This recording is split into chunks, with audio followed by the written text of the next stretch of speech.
Qui rassemble David Wilgenbus, qui est directeur exécutif de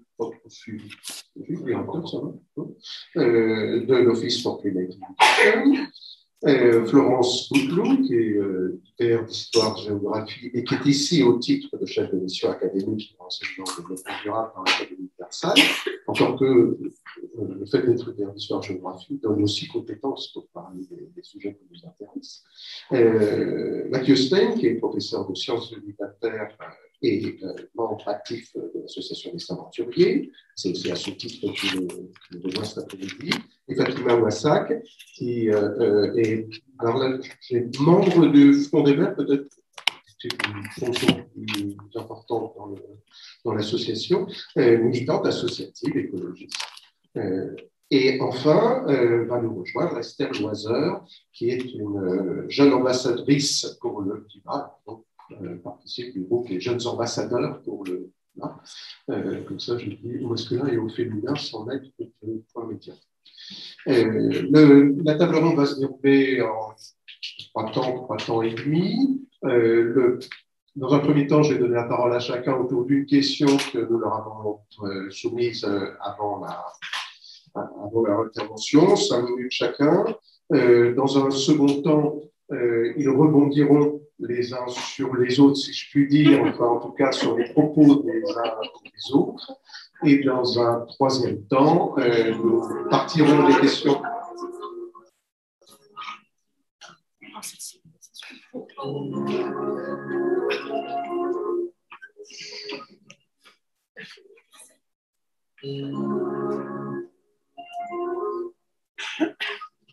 Posées par la salle. Pardon, posées par les ateliers. 5 questions que nous allons soumettre également à nos invités pour déclencher la discussion avec la salle qui sera la clôture de la table ronde. Alors, on va commencer, David, si vous voulez bien, par la première question qui était: comment l'école peut-elle se saisir des alertes posées par le dernier rapport du GIEC? Merci. C'est bon, il faut que je colle aussi. Merci, Denis. Alors, premier élément de réponse, il n'y a pas d'alerte sur les rapports. Ça a l'air provocateur, mais c'est parfaitement fait. Et il me semble que c'est quelque chose sur lequel il faut revenir de temps en temps, parce que ces rapports du GIEC, ils sont à très juste titre considérés comme étant ce qui fait le plus consensus, le plus à jour et le plus partagé sur l'état de notre connaissance sur le changement climatique. Mais de fait, du coup, ils occupent une place centrale à l'éducatif, mais de fait, on a tendance à leur faire dire des choses qui ne disent pas. Et notamment, dans les rapports du GIEC, il n'y a pas de recommandation. Pour la bonne raison que le GIEC n'a pas le droit d'en ce n'est pas dans son mandat, et j'assiste régulièrement aux réunions du GIEC, puisque l'OCDE est un membre observateur du GIEC, et non, il n'y a pas du tout ça. C'est vraiment un travail scientifique sur les faits. On dessine des scénarios, des projections, mais vous n'entendrez pas, vous ne lirez pas dans les rapports du GIEC le fait qu'il est urgent d'agir ou des choses comme ça. Ça ne fait pas partie du discours du GIEC. Mais ça ne veut pas dire qu'il ne faut pas agir. C'est juste dire que le GIEC ne le dit pas. Alors, ceci dit, d'autres acteurs, s'emparant des rapports du GIEC, estiment qu'il est urgent d'agir. Je ne suis moi-même pas extrêmement à l'aise avec cette notion d'urgence, parce que, même si, à titre personnel, je partage parfaitement cette conviction, à titre professionnel, en tant qu'éducateur, on va dire, je trouve que c'est un élément plutôt démobilisateur qu'autre chose. En fait, ça fait 20 ans qu'on dit qu'il est urgent d'agir. Et par exemple, la COP de Paris, on disait on a 3 ans pour agir. Et la COP, c'était il y a 6 ans. Et comme on n'a pas agi, ou très peu, on pourrait considérer que du coup, c'est foutu. Et donc, ça ne sert plus à rien. Donc, et le changement climatique, c'est malheureusement là pour longtemps. Ça va se compter en siècles. Enfin, en fait, il faut 11 000 ans à peu près pour effacer l'impact qu'on est en train d'avoir sur le climat, donc ça va se compter en millénaires. L'éducation, c'est du temps long. On ne change pas les pratiques pédagogiques, on ne change pas l'acculturation des populations sur du temps très court. Donc, dans tous les cas, on est là sur du temps long. Alors, il est urgent de s'y mettre, mais il n'est pas urgent de trouver toutes les solutions d'ici l'année prochaine, parce que comme de toute façon, ça ne sera pas fait, dans un an, on va se dire qu'on a encore un an et que c'est urgent. Bref, finalement, ça risque de démobiliser plutôt que mobiliser. Et voilà, après ce petit tour de passe-passe, je vais répondre vraiment à la question. Je pense qu'il y a deux niveaux de réponse. D'un point de vue, enfin, qu'est-ce que l'école peut faire en tant que système éducatif, et qu'est-ce que l'école peut faire, et en particulier les personnes qui sont au centre de ce travail, que sont les enseignants. D'un point de vue du système éducatif, il y a plusieurs choses.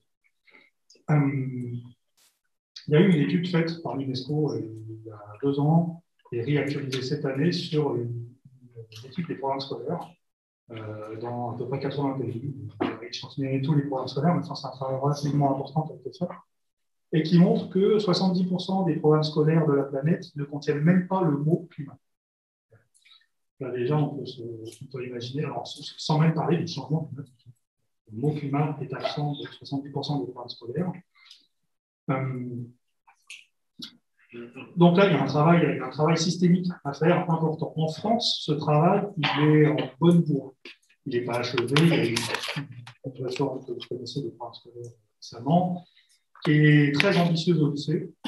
À titre personnel, je la trouve trop ambitieuse. Et pourtant, j'ai investi une mission sur l'éducation au changement climatique, mais je trouve que c'est un peu trop au lycée et pas assez au primaire, par exemple. Mais disons que la question des programmes scolaires en France, elle est en passe d'être traitée.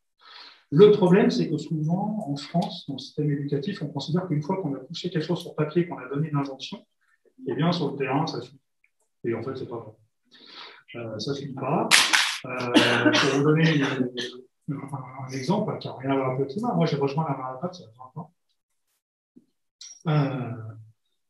Et à l'époque, le constat, c'était qu'il y avait 3% des enseignants au premier degré qui faisaient des sciences dans leur classe, alors que c'était dans les programmes. Ce n'était pas une option. Pour 97% de profs qui ne font pas de sciences, ce n'est pas parce que c'est dans les programmes que c'est fait. Et tant qu'on n'a pas essayé de comprendre pourquoi les gens ne faisaient pas de sciences, il n'était pas question de pouvoir y remettre. Et donc, sur l'enseignement du changement climatique, OK, maintenant c'est dans les programmes, mais c'est très loin suffisant. Et je vais vous donner un petit exemple chiffré. Je travaille avec le réseau éco-école au niveau international et puis au niveau français. Chaque année, les éco-écoles, pour être labellisées éco-écoles, doivent présenter un projet pédagogique. L'année dernière, il y a 2% des éco-écoles qui ont travaillé sur le climat. 40% sur les déchets, par exemple. Alors, loin de moi l'idée qu'il ne faut pas travailler sur les déchets, bien sûr, c'est un enjeu. Mais si on compare l'importance planétaire des enjeux climatiques et des enjeux sur les déchets, surtout dans l'Occident, les déchets, c'est pas que c'est pas un sujet chez nous, c'est pas un sujet gravissime. Alors que le changement climatique, l'effondrement de la biodiversité peut être considéré comme un sujet gravissime. En fait, il y a une inadéquation totale entre ce qui est fait dans les établissements, les thèmes qui sont traités et l'importance systémique que peuvent avoir ces thèmes. Et donc, pourquoi est-ce que les profs étudient peu le climat? Il y a tout un tas de raisons. On pourrait revenir en détail. Mais au moins, il faut déjà commencer par se poser cette question. Ce n'est pas parce qu'on a mis quelque chose dans le programme que ça suit sur le terrain. Et notamment, il y a quelque chose qui manque cruellement, c'est la formation des profs. On a eu l'occasion d'en parler un tout petit peu tout à l'heure pendant l'atelier. C'est un aspect absolument crucial, ça a été identifié par l'OCDE, ça a été identifié par l'UNESCO, ça a été identifié par l'IAP, qui est la Fédération des Académies des Sciences. C'est vrai dans le monde entier, et c'est particulièrement vrai en France, on sous-investit le champ de la formation des enseignants, et en particulier de la formation continue. On a des enseignants qui sont formés à haut niveau en France, au bac plus 5, y compris pour enseigner au primaire, ce qui est en fait assez trop fréquent dans le monde. On a des enseignants vraiment très bien formés initialement, mais une fois que vous avez été formé, la fois vous êtes un peu sur le monde dans toute votre carrière. Et particulièrement sur les questions climatiques, c'est très très pauvre.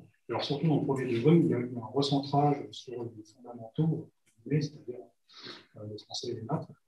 Donc là, il y a vraiment un besoin important. Il y a un autre besoin au niveau systémique qui est tout simplement d'écouter les besoins. Et en fait, il y a très peu, surtout en France, il y a très peu de mécanismes qui permettent de faire remonter des demandes, ou même simplement partager des pratiques, et de faire remonter de la base à travers tous les échelons de la prévention. Et du coup, on arrive à la mise en place de dispositifs qui sont souvent décalés par rapport aux objectifs et aux problèmes. Alors nous, on essaie de travailler un peu sur ça. Alors en ce moment, c'est la semaine prochaine, il y a la COP à Glasgow qui s'ouvre, on organise une COP des enseignants.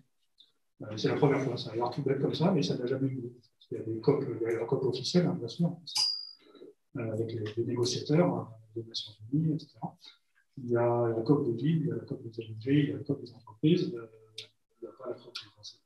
Donc là, pour la première fois, il y aura la COP des enseignants. L'idée, c'est de faire parler des enseignants du monde entier sur des recommandations qu'on va porter ensuite auprès des ministères de l'Éducation, puisque quelques jours après, il y aura une journée où il y aura tous les ministres de l'Éducation et tous les ministres de l'Environnement de la planète dans la même pièce à un moment donné. Donc l'idée, c'est de leur dire, ben voilà, de temps en temps, il faut que l'information circule aussi de bas en haut, pas seulement de haut en bas. Et donc, voici le message porté par la au niveau des profs, là, si je prends un point de vue plus individuel, il y a énormément à dire, je vais faire très court, donc peut-être qu'on pourra en revenir plus tard. Je pense qu'aujourd'hui, le principal enjeu, c'est l'interdisciplinarité. Pendant très longtemps, là, je me focalise sur les aspects climatiques, parce que la question, c'était par rapport au rapport du GIEC.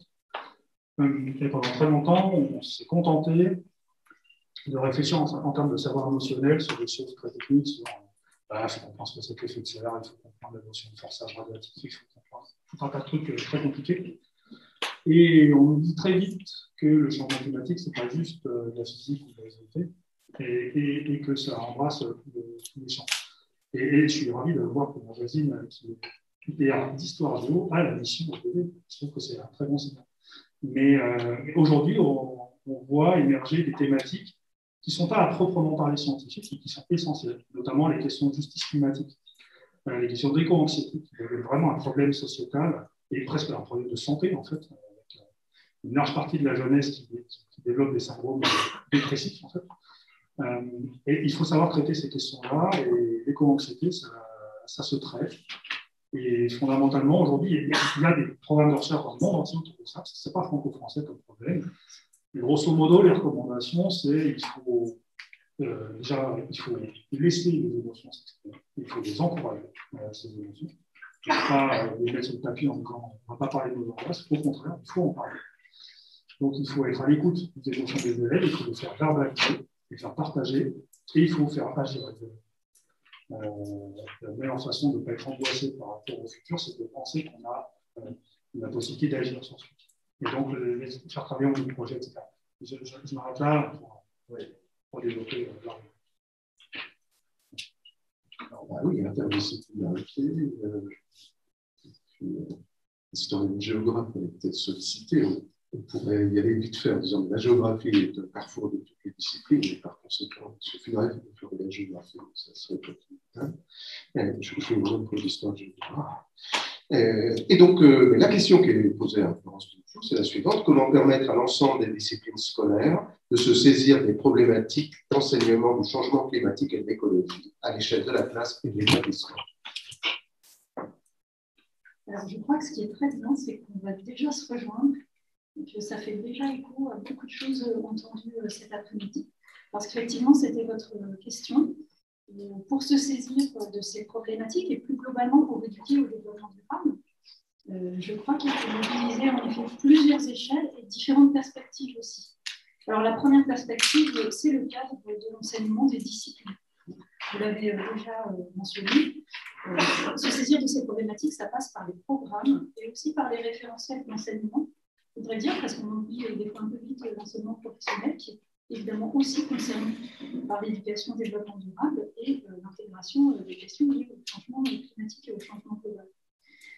Donc ces sujets en lien avec le développement durable et le changement climatique, ils se retrouvent selon les perspectives propres à chaque discipline, bien sûr, ou chaque champ professionnel. Alors, je ne développerai pas la géographie, mais évidemment, on pourrait le faire, mais on pourrait prendre des tas d'autres exemples. Et à titre juste informatif sur un cas, on peut penser à tout ce qui relève, par exemple, dans les filières du bâtiment ou des constructions.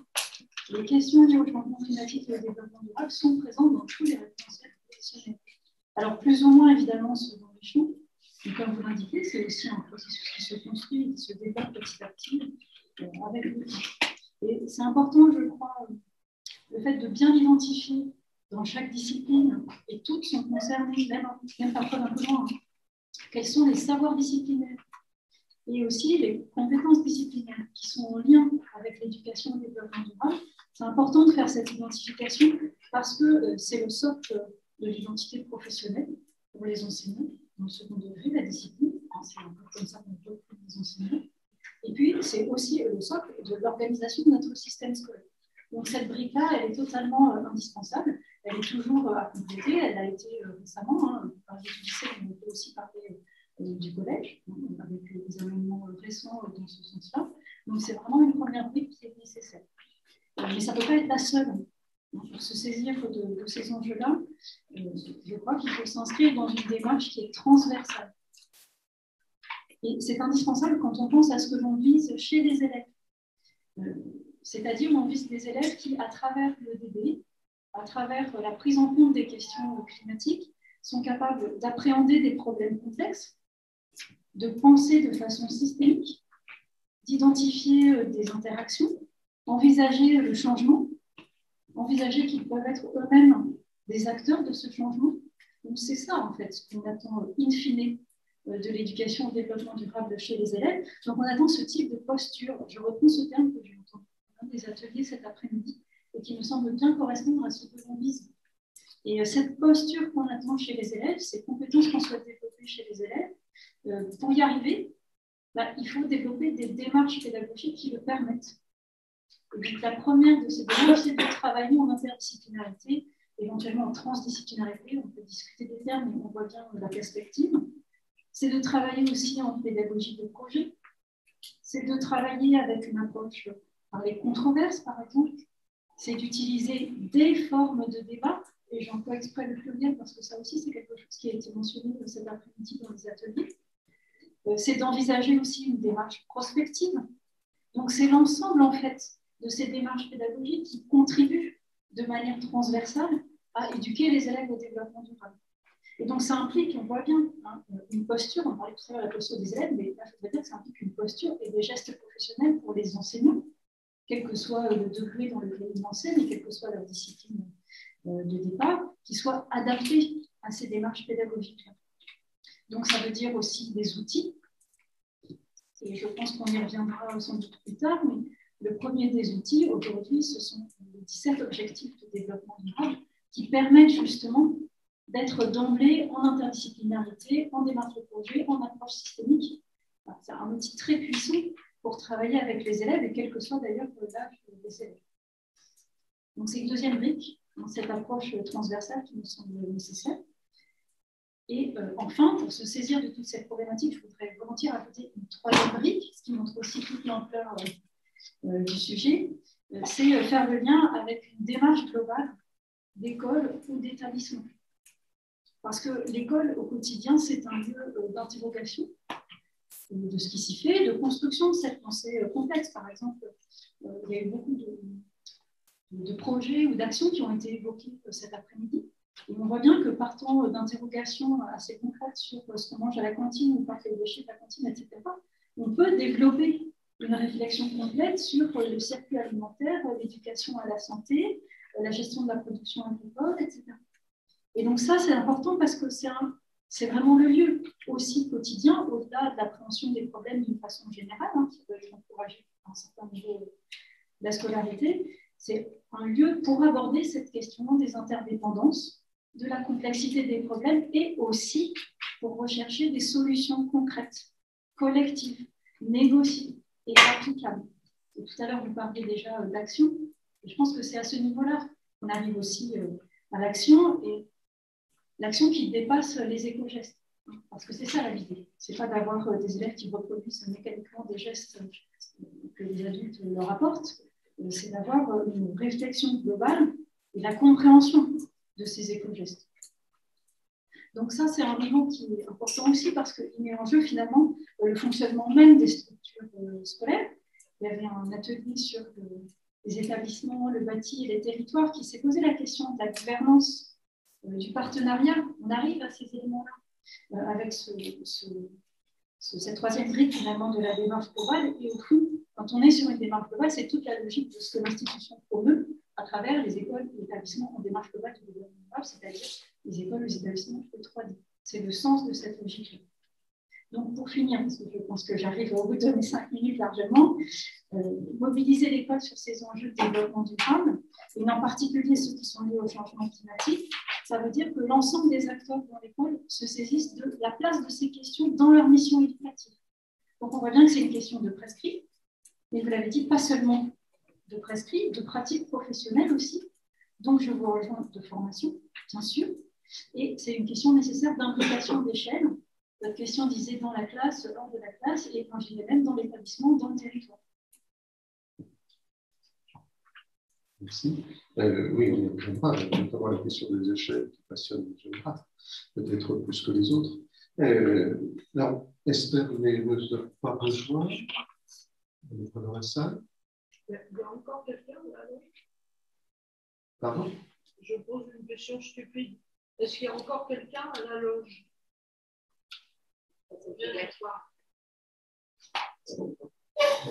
Je vais donner la parole à Mathieu Stein. J'ai présenté rapidement tout à l'heure. La question qui lui avait été posée, et à nouveau posée, c'est quelles sont les actions que mènent les aventuriers pour sensibiliser les jeunes au dérèglement climatique et plus spécifiquement, dans votre pratique, comment sensibiliser-vous et mobiliser les jeunes sur ces thématiques. C'est des choses, je crois, que déjà un petit peu dites dans l'atelier. On va se centrer peut-être plutôt sur la première partie de la question. Merci. Alors, les enchaînements sont tout à fait bons, puisque du coup, pour ce qui est la partie un petit peu s'aventurier, on pourrait parler de la démarche de projet, justement, qui nous en œuvre dans des projets s'aventuriers.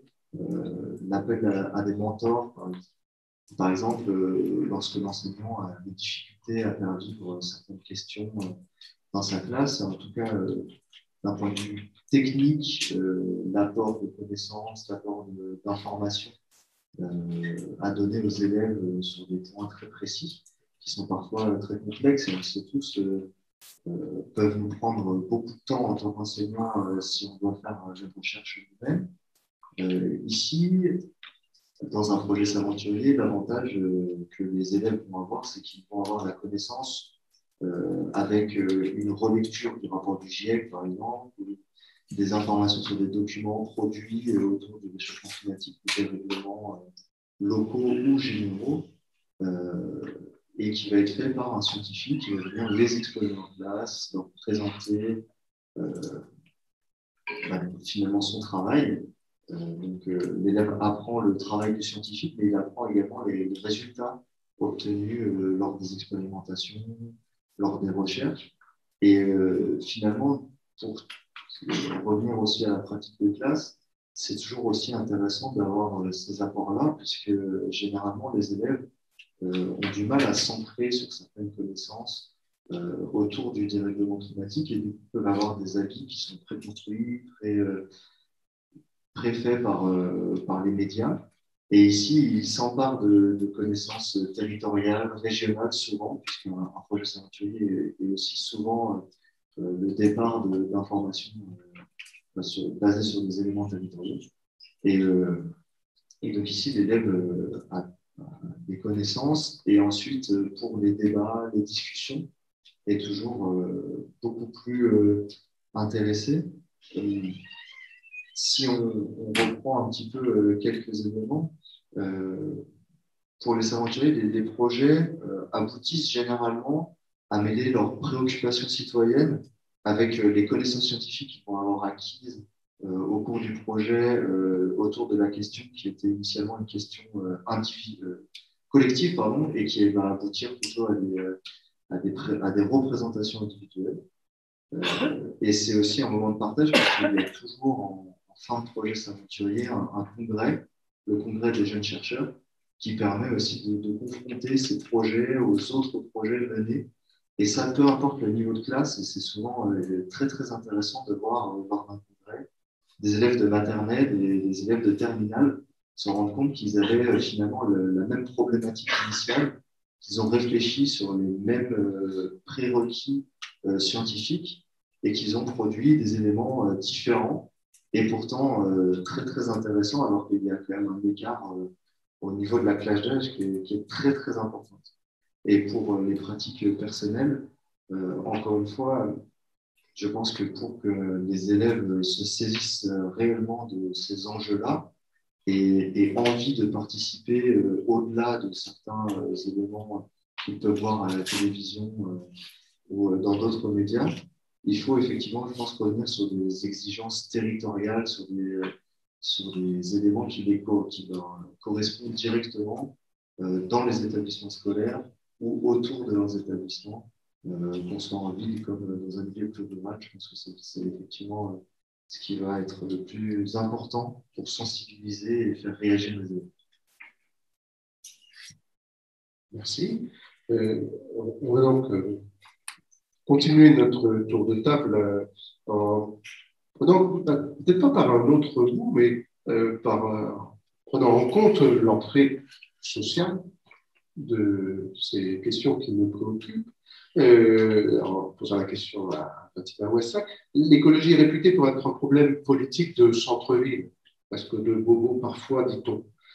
Sur quel levier travaillez-vous pour mobiliser les milieux populaires, les parents, les acteurs éducatifs?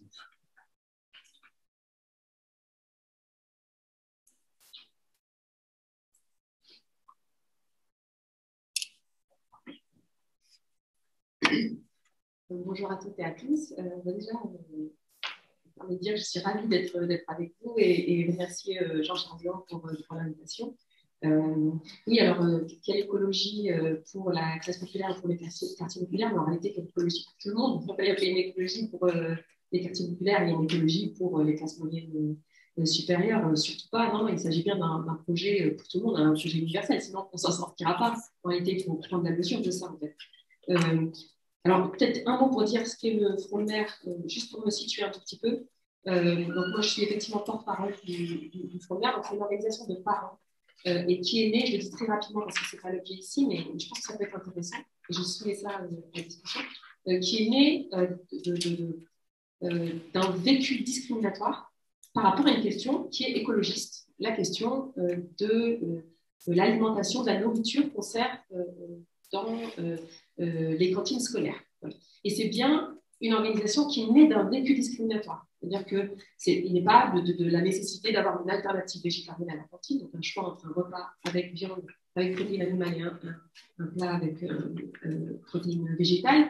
Je veux dire, s'il n'y a pas de vécu discriminatoire, c'est-à-dire s'il n'y a pas une catégorie de population, cette population qui vit dans les quartiers populaires, qui est descendante de l'immigration postcoloniale, donc africaine, noire, arabe, musulmane, s'il n'y a pas ce vécu discriminatoire, il n'y a pas de Front de Mer.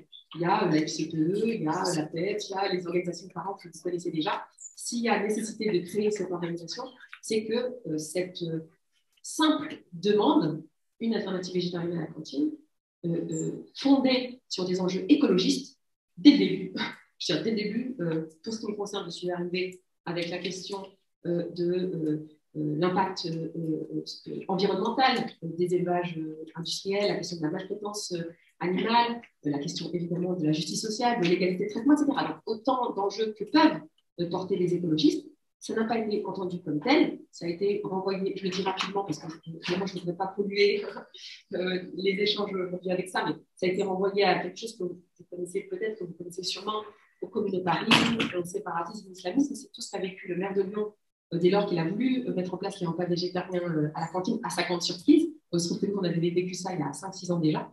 Mais voilà, ça a été renvoyé à ça, ça n'a pas été considéré comme tel, et c'est pour ça qu'on a eu nécessité de s'organiser. Donc, c'est bien né d'un vécu discriminatoire, et c'est bien né donc d'une lutte nécessaire portée par des parents, des mamans en particulier. Et on en a fait du coup quelque chose d'écologiste. Alors, donc, la question de l'alternative végétarienne qui est bien là, au cœur en fait de la création du Front de mer. Tout à l'heure, vous disiez à quel point il pouvait y avoir aujourd'hui ce qu'on appelle l'éco-anxiété, en tout cas, voilà, le fait que cette question écologique puisse créer chez les individus, en particulier chez les jeunes, de l'anxiété, du stress, etc. Alors, moi, je me permets de ne pas être complètement d'accord avec vous là-dessus. Moi, je pense que ce n'est pas tant la question climat qui crée de l'anxiété chez tout le monde, pas que chez les jeunes. C'est plutôt le sentiment qu'on peut avoir qu'il n'y a pas d'alternative. C'est plutôt ça, je pense, qui crée en fait de l'angoisse. Moi, ça crée de l'angoisse chez moi. Et voilà, et j'imagine à quel point ça peut créer de l'angoisse chez des gamins de 15 ans et même de 20 ans. Voilà, il y a cette urgence, et moi j'assume ce terme, donc de l'urgence climatique, effectivement. Si on nous explique à quel point il est possible de régler le problème, je veux dire, il y a moins de problèmes que si on ne nous laisse pas augurer de possibles solutions, en fait, et donc d'alternatives. Il y a un slogan que j'aime beaucoup, que vous connaissez, qui est l'écologie sans lutte des classes, c'est du jardinage. Je pense qu'il faut vraiment reposer ça au cœur de nos discussions, mettre au cœur de nos échanges, dès lors qu'on parle d'écologie et précisément de climat, au cœur de nos échanges, la question de la lutte nécessaire, du combat nécessaire. Voilà. Et nous, au Front de mer, c'est là-dessus qu'on travaille. C'est-à-dire que lorsqu'on cherche à mobiliser les populations, toutes les populations, bon, les jeunes habitant les quartiers populaires en particulier, je vous parlais tout à l'heure d'un lieu qu'on a ouvert il y a quelques mois, lorsqu'on cherche à mobiliser, on ne parle quasiment que de lutte. On ne parle jamais de désastre écologique, de dérèglement climatique, etc., s'il n'y a pas un début de solution derrière, à proposer.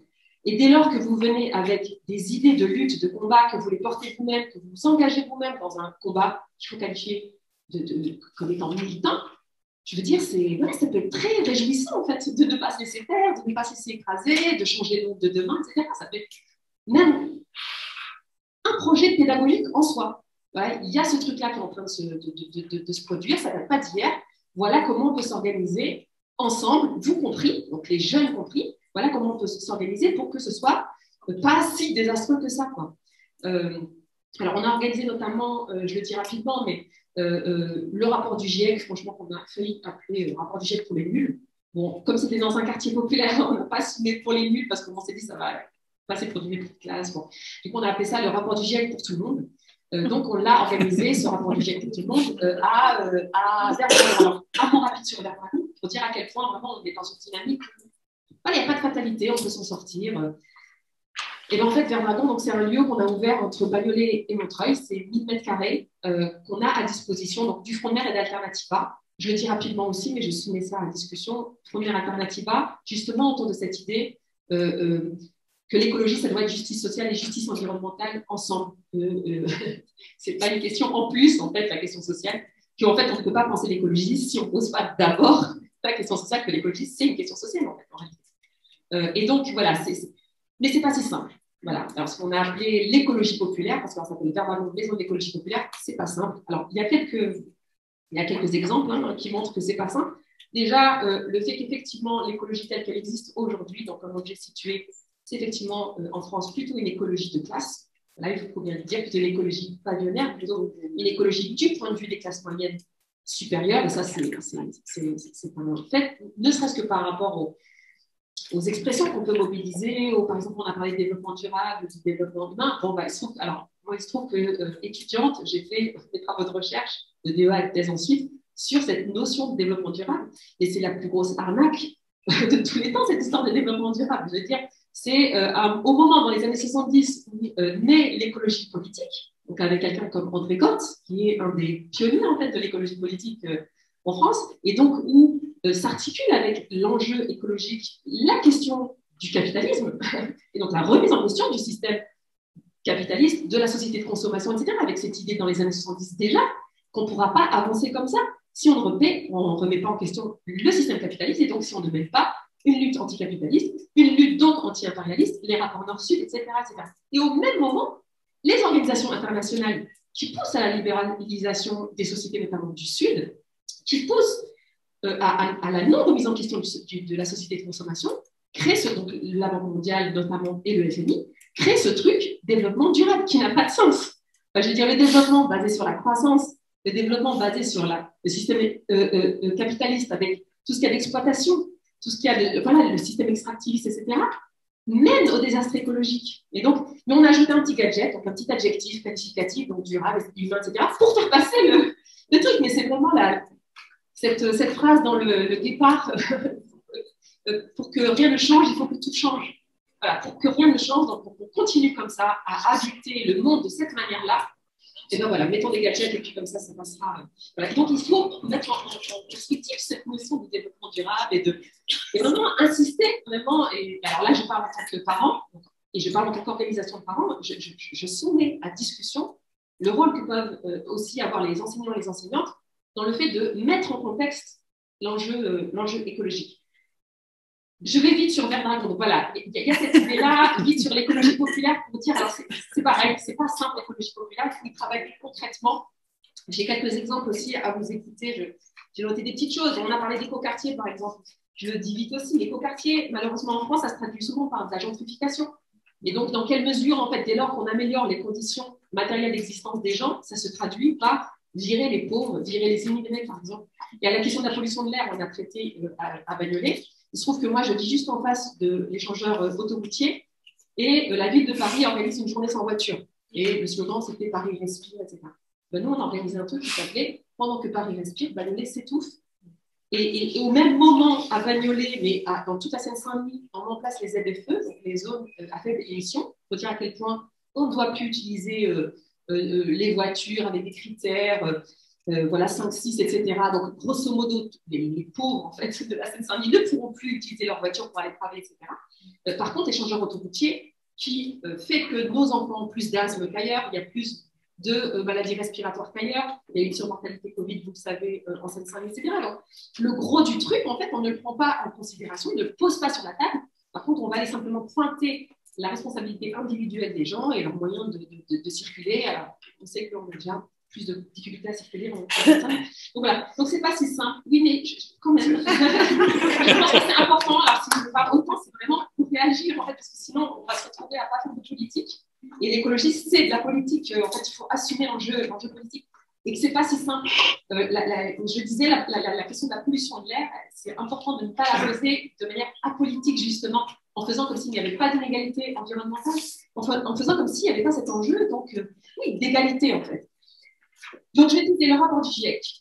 Donc, on l'a organisé. Alors, il faudrait vérifier, mais il me semble que si, il y a une deuxième partie du rapport du GIEC qui va être publiée l'année prochaine, en 2022, et il y aura des propositions. Donc, il y a cette première partie qui a été publiée cet été, donc mauvaise date, j'imagine, pour vous, enseignantes pour l'essentiel.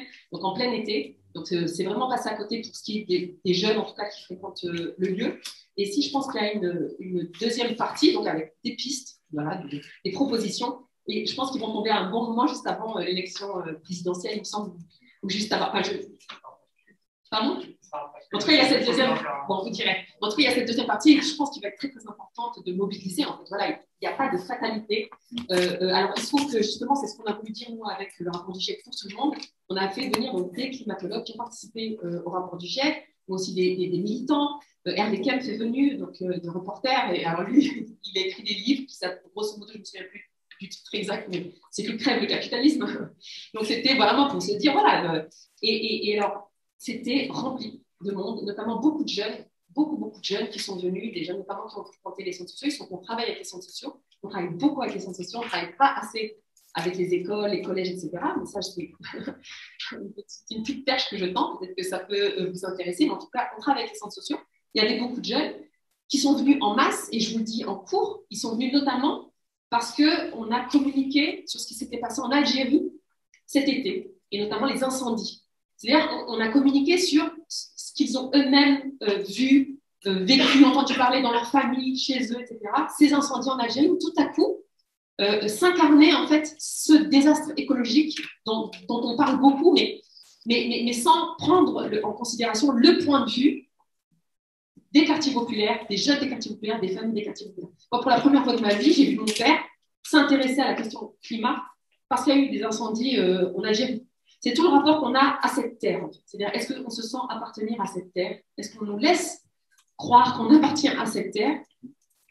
Pas forcément. Voilà, quand on vit en France, qu'on est descendant d'immigration postcoloniale, ben, on n'a pas forcément l'impression d'appartenir à cette terre-là, ici, ce territoire-là, ici. Et par contre, on s'y intéresse beaucoup plus dès lors qu'il s'agit d'un pays d'origine fantasmée. Bon, il y a des gens qui vont dire mon père n'est même pas algérien. Il a regardé sur Google Earth, en fait, pour voir où avait lieu les. Parce qu'on se sent appartenir de cette terre-là-bas.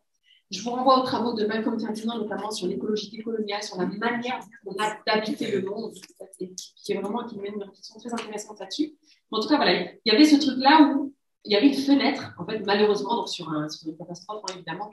Mais ces incendies en Algérie ont fait que les gens se sont sentis concernés, en fait, par cette question du désastre écologique. Je le dis en cours, c'était pas parfait parce que, justement, il n'y avait pas assez justement de démarches pédagogique dans la manière dont ça a été présenté, notamment par les climatologues qui sont super, on va continuer à travailler ensemble, tout va bien, mais je veux dire, il y avait, moi, ce que je voulais justement, c'était les 3 scénarios. Donc voilà, le monde de demain a une augmentation de température de 1,5, le monde de demain une augmentation de 2 et le monde de demain avec une augmentation de 4.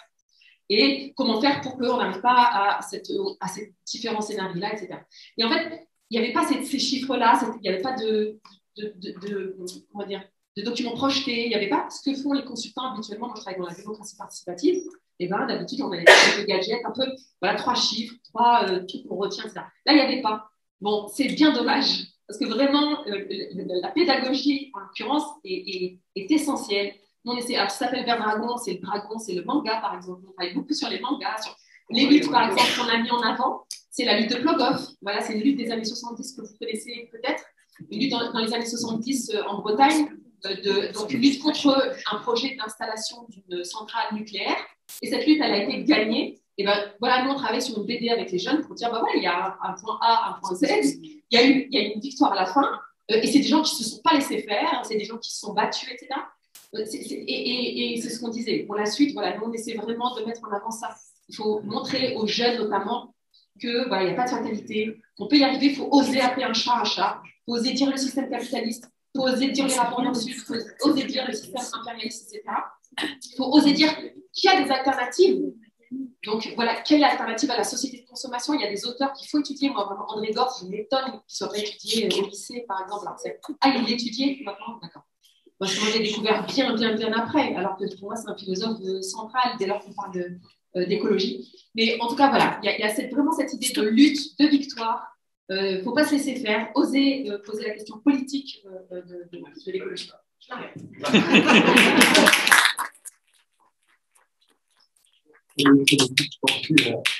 À ce que vous dites avec passion, et on a aussi envie de rebondir et réagir. En l'absence d'Esther, on va engager justement ce moment de retour. Alors, il y a toute une série de questions, je crois, qui viennent notamment de la dernière intervention, qui place les choses là où nous souhaitions les placer, c'est-à-dire sur le plan pédagogique et politique. Et je crois que la première demande de réaction de David tout à l'heure, et puis on va peut-être faire un tour de table ronde pour poursuivre ces réactions. Oui. Merci Fatima. Il y avait plusieurs choses sur lesquelles je souhaitais réagir. Pour la première chose, mais ça c'est très rapide par rapport au rapport du GIEC. Donc, ce qui a été publié cette année, c'est le rapport du groupe 1 du GIEC, celui sur les bases physiques du changement climatique. En gros, qu'est-ce que c'est que le changement climatique et comment est-ce qu'on peut le mesurer et l'anticiper. Il y a 3 groupes de travail du GIEC, le groupe 1 dessus, et puis après, il y a les 2 et 3 qui travaillent sur l'atténuation et l'adaptation au changement climatique. Et donc, il va y avoir 2 autres rapports intermédiaires qui vont être publiés, un en mars et l'autre en septembre, pour le groupe 2 et puis le groupe 3. Et ensuite, il y aura le rapport de synthèse générale qui sera également en septembre. Mais même dans les nouveaux groupes, il n'y aura pas de recommandation. Il y aura des scénarios, c'est-à-dire si on met en place telle et telle type d'action, alors les conséquences seront ça. Mais voilà, le GIEC se borne à faire ça. Donc, ils ne vont pas dire il faut faire ça. Ils vont dire si on veut respecter une trajectoire compatible avec 2 degrés, alors voilà la liste des actions qu'il faut mettre en route. Après, c'est chacun. Moi, je trouve formidable l'énergie et la passion qu'il y a dans votre action militante. Juste, je voulais apporter mon point de vue sur, de mon point de vue, le rôle et la distance qu'on doit aborder quand on est à l'école. Parce que là, en fait, on parle de la façon dont l'école peut s'emparer de ces questions-là. Il me semble qu'il est important de ne pas trop investir à l'école. C'est très important, les esprits du premier, à méditer pourquoi on investit ces questions. Et je pense qu'il ne faut pas trop les investir. L'école ne peut pas être la solution de tous les maux que rencontre la société. On fait déjà poser tellement de choses sur l'école, sur la santé, sur la citoyenneté, sur l'esprit critique, sur toutes les éducations, pas en plus de l'éducation tout court, voire parfois de famille à celle des parents, des choses qui sont sur des choses comme ça. Et à un moment donné, les enseignants, il faut qu'ils puissent enseigner. Et donc, à la fois pas surinvestir le rôle de l'école et pas surinvestir aussi le rôle des jeunes. C'est-à-dire que, effectivement, ils ne sont pas responsables du monde dont ils aiment, mais on ne peut pas non plus faire peser sur leurs épaules seuls la mise en œuvre de solutions d'atténuation, d'adaptation de ces choses-là. C'est essentiel qu'ils comprennent qu'ils ont un rôle à jouer, qu'ils s'emparent de ce rôle et qu'ils agissent. Mais le fait d'imaginer qu'en fait l'avenir de la planète repose sur leurs épaules et seulement leurs épaules, ça risque de créer d'une part de l'angoisse, d'autre part du ressentiment très fort. D'ailleurs, ça s'est bien exprimé à travers le rôle d'ambassadrice de Zeta Godina, c'est simplement une porte-parole, cette espèce de conflit de génération qui est latent derrière. Je pense qu'il faut être attentif à ce genre de choses et pas forcément, enfin plutôt vouloir, moi j'aurais plutôt tendance à vouloir essayer d'apaiser le feu que sur ce genre de choses. Et je pense que la mission de l'école n'est pas de transformer les élèves en activistes, en militants. Je pense que c'est clairement pas la mission de l'école. Ce qui ne veut pas dire qu'il ne faut pas respecter le travail du militant. Je pense que c'est extrêmement respectable d'avoir des gens qui s'engagent. Seulement, pour moi, le rôle de l'école, c'est un rôle d'éducation, c'est un rôle où on doit se baser sur des faits et pas seulement sur qui crie le plus fort, qui est le plus nombreux à dire quelque chose, mais apprendre des faits, développer une culture citoyenne, une culture de l'écoute, une culture du dialogue, etc., de façon à ce que les élèves, les adolescents, les adultes, puissent décider d'agir en conscience. Et le rôle de l'école n'est pas de faire des citoyens écologiques.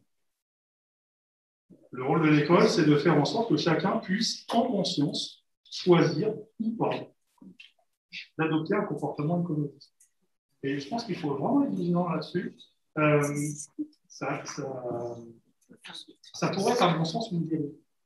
Et quelles que soient mes propres convictions à titre personnel, je pense qu'il faut simplement outiller les élèves pour qu'ils puissent avoir un libre arbitre et décider de s'engager ou de ne pas s'engager. Ça fait aussi partie de la liberté de ne pas s'engager. Je pense qu'il est important qu'on respecte cette liberté. Et donc, oui à l'enseignement de ces choses-là, oui à la mise en place de projets, etc. Mais je pense qu'il faut toujours avoir en tête de garder une certaine mesure. Pardon. Oui,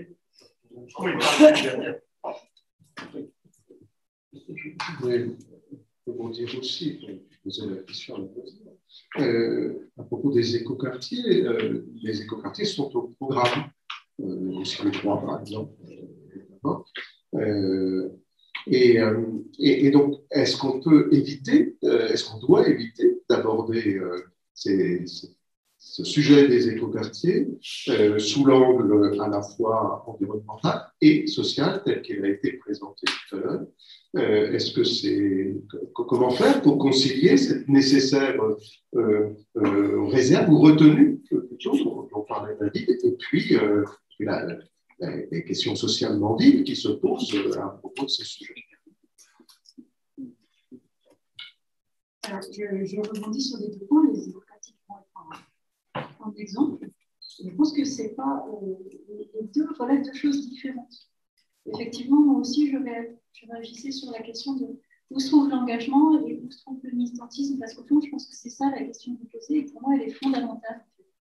Elle est fondamentale parce qu'elle interroge chacun, n'importe quel acteur de l'école dans ses missions.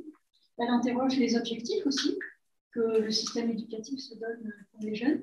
Et je pense qu'elle interroge aussi les jeunes sur la place qu'il a leur quand ils sont dans l'école et hors l'école. Donc c'est vraiment une question de fond qu'il ne faut surtout pas éluder, parce que je crois que c'est celle qui contribue à ce que chacun se trouve à sa place et soit aussi au clair avec la démarche qu'il entreprend. Et alors moi, je resterai sur éduquer au développement durable, parce que pour le coup, je pense que c'est vraiment être dans cette perspective-là qui permet de traiter ensemble des questions environnementales et des questions sociales. Ça relève de l'apprentissage. Quand on fait à l'école, ça relève de l'apprentissage de la citoyenneté, mais de citoyens en construction et en formation.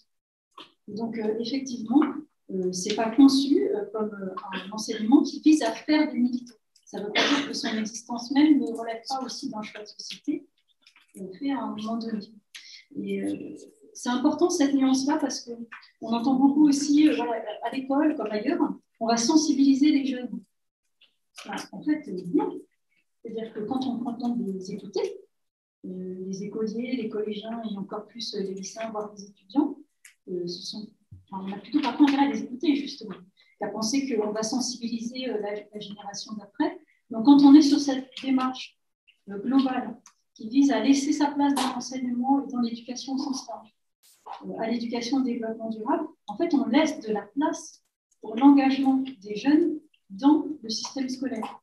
Et d'une certaine manière, en fait, le système scolaire prend son risque parce qu'il permet justement à des élèves, en fonction évidemment de leur âge, et avec une gradation selon l'âge, de pouvoir se positionner, apprendre, réfléchir, faire un choix, agir, voire ne pas agir, ce que vous disiez ici, et avoir les tenants et les aboutissants de cette démarche.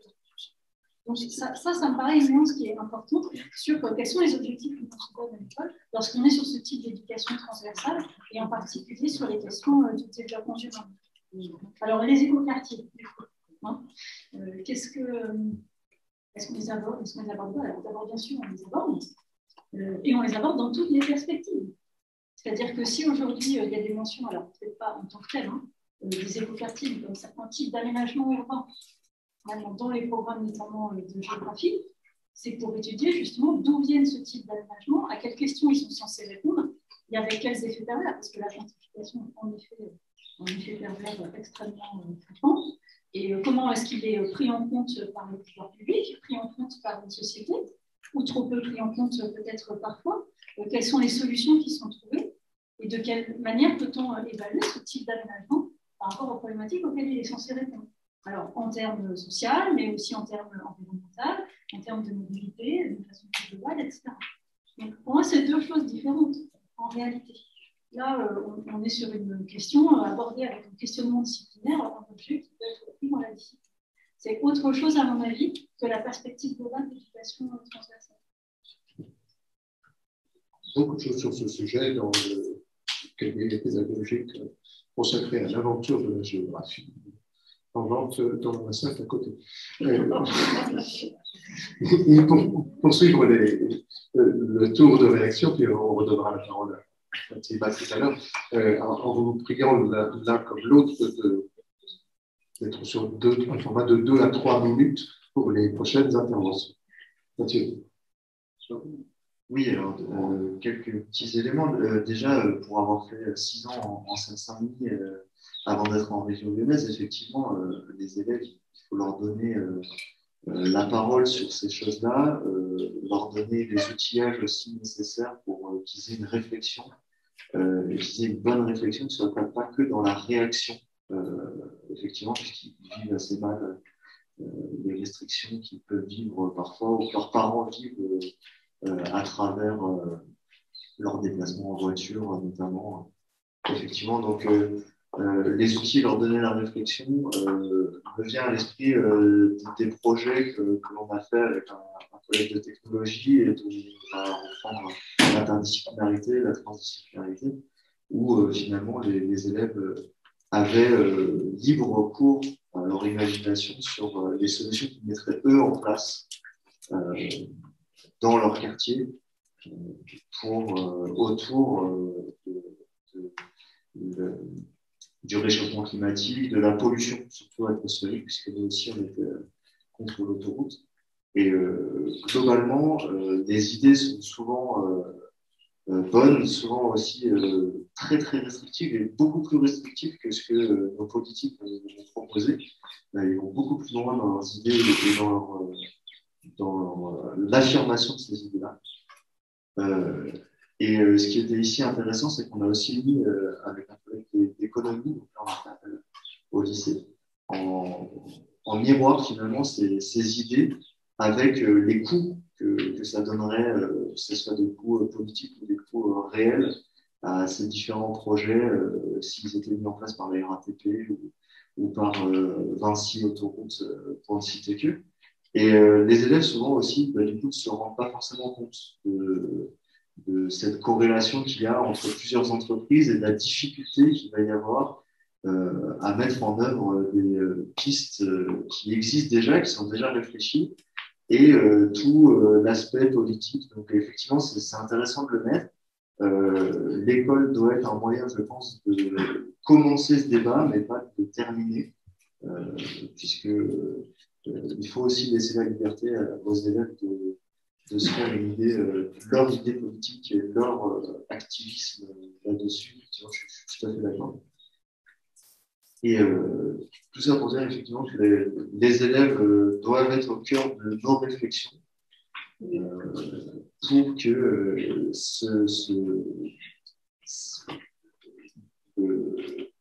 tous les éléments autour du réchauffement climatique soient aujourd'hui de plus en plus prégnants dans les débats, que ce soit des débats politiques, des débats techniques, pour qu'on trouve des solutions et des solutions rapides. Merci, et merci pour temps. On aura des questions du public tout à l'heure, dans quelques minutes. Donc, je vois qu'il y en a une qui se prépare et il n'y aura pas de souci, vous aurez tout à l'heure. Fatima, 3 minutes. Maintenant, 3 minutes. Oui, je vais essayer, c'est vrai que je suis pas là. Oui, non, en fait, ce que je disais sur le développement durable, c'était uniquement pour vous montrer à quel point il n'y a rien de neutre, en fait. Il n'y a pas d'un côté un propos qui serait neutre et un autre propos qui serait militant, qui serait crié très fort, etc. Non, il y a un propos, en fait, qui est toujours politique. Cette notion de développement durable, c'était simplement pour dire qu'en fait, elle était portée par une idéologie, qu'on peut qualifier comme telle, libérale, et qu'il y a un système qui est défendu derrière. Enfin, après, on peut le juger bon, mauvais, positivement, négativement, mais en tout cas, voilà, ce n'est pas neutre. C'est ça que je voulais dire. Et alors, effectivement, moi, je ne parle pas du tout d'avoir un propos militant vis-à-vis des élèves, pas du tout. Alors là, si j'ai bien compris, vous faites un pas de côté aussi pour mener comme ça des réflexions, pour voir un peu ce qui se passe en dehors de l'école, pour avoir un autre rapport aussi à cette jeunesse, etc., si j'ai bien compris. Mais évidemment, dans mon propos, il ne s'agit pas de dire qu'à l'école, comme dans un espace comme Berbagon, on a le même propos militant, révolutionnaire, etc. Pas du tout. Tout à l'heure, quand je parlais d'articuler écoquartier avec gentrification, la gentrification, ce n'est pas de l'ordre du militantisme, en fait. C'est quelque chose, c'est un phénomène social qui est documenté, qui est chiffré, comme peut l'être l'écoquartier. Je veux dire, il y a des questions qui paraissent très militantes, mais qui en réalité ne le sont pas. Et il y a tout à fait possibilité pour les enseignants et les enseignantes d'aller trouver de la matière, des sources, dans un propos scientifique. Voilà, les sciences sociales, les sciences humaines, c'est des sciences aussi. Toutes les questions, la question par exemple des inégalités environnementales, ça semble faire un petit peu peur et c'est, pour reprendre votre expression, mettre de l'huile sur le feu. Pas du tout. La question des inégalités environnementales, c'est une question scientifique qui est documentée et qui est chiffrée. Le fait que je dise à Bagnolet on respire moins bien qu'à Paris, alors qu'on est à quelques mètres.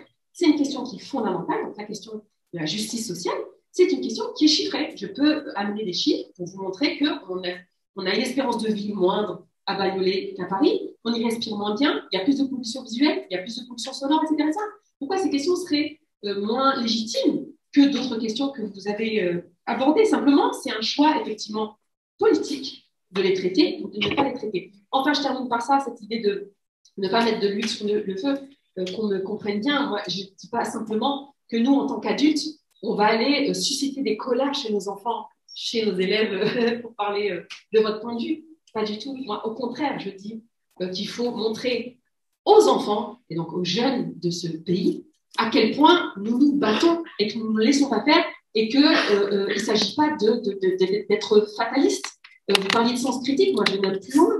Il me semble que c'est aussi une des missions de l'école. Il ne s'agit pas simplement de faire en sorte que les élèves aient ce sens critique, ça je le reconnais bien et évidemment. Il s'agit aussi pour moi, mais alors ça je soumets ça aussi à débat, de transmettre aux enfants, aux jeunes, une capacité à ne pas se résigner. Après, comme vous l'avez dit, ils choisissent de se résigner ou pas. Mais en tout cas, je trouve, moi, que c'est notre rôle d'adulte de transmettre cette capacité à ne pas se résigner. Et donc, pour moi, c'est de l'ordre presque de l'irresponsabilité de ne pas enseigner aux élèves qu'il y a des alternatives. Juste ça. Sans dire, il faut vous positionner pour l'alternative en question. Mais au moins, dire, il y avait une lutte, par exemple, à Plogoff, et elle a été gagnée, par exemple. Une lutte des années 70 qui s'est finie par une victoire. Et c'est contre le nucléaire. Qu'il y a des luttes dans le Sud, qu'il y a des droits fondamentaux dans tel pays d'Amérique du Sud, les droits du Liban, du fleuve, des noms du Maroc. C'est des choses qui sont documentées, chiffrées, qu'on peut soumettre à discussion auprès des jeunes pour leur montrer qu'il n'y a pas de fatalité, c'est tout. Donc vraiment, il ne faudrait pas considérer que d'un côté, il y a les enseignantes qui sont neutres et qui laissent le choix aux élèves, et puis de l'autre côté, des hystériques, pour reprendre un mot qu'on donne souvent comme ça aux femmes, aux militantes, qui en fait seraient là en train de mettre de l'huile sur le feu. Non, pas du tout. Pas du tout, au contraire. Et je finis juste par ça. Il y a 4 ans que je le dis parce que je balance comme ça des trucs là, parce qu'on n'a pas de temps malheureusement, mais juste, je soumets ça à réflexion. C'est 87% aujourd'hui des jeunes aux dernières élections qui s'abstiennent aux élections. 87%. Voilà. Dans quelle mesure on peut parler de système démocratique? Dans quelle mesure l'école a sa responsabilité aussi dans ces 87%? Moi, je trouve qu'il y a ce contexte-là aussi qu'il faut poser. C'est-à-dire, quelle alternative, quelle offre politique, en fait, on soumet à nos enfants, à nos jeunes, quand on voit que 87% sont dégoûtés de la politique. C'est-à-dire que de la gauche à la droite, ou même de l'extrême gauche à l'extrême droite, ils ne trouvent pas de réponse à leurs inquiétudes, à leurs angoisses, etc. Et donc, je trouve que là, il y a peut-être quelque chose à dire sur cette capacité à ne pas se résigner. Voilà, il n'y a pas de résignation. Il faut continuer, il faut discuter, il faut débattre, il y a des solutions, il y a des... Alors moi, vous avez remarqué que j'étais plutôt à la gauche de la gauche, c'est fait, j'admets. Mais peu importe, je veux dire, sans se situer forcément. Juste, il y a des solutions, on ne va pas tous mourir, on ne va pas tous... voilà.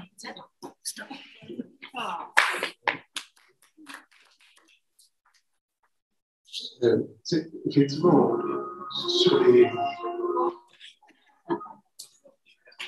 sur les questions vives, comme celle des écoquartiers par exemple,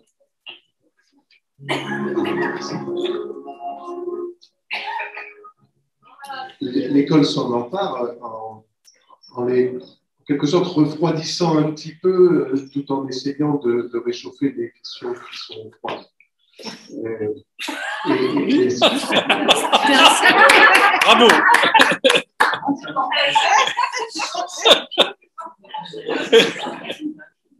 On refroidit les questions vives ou les questions chaudes, mais on réchauffe les questions froides.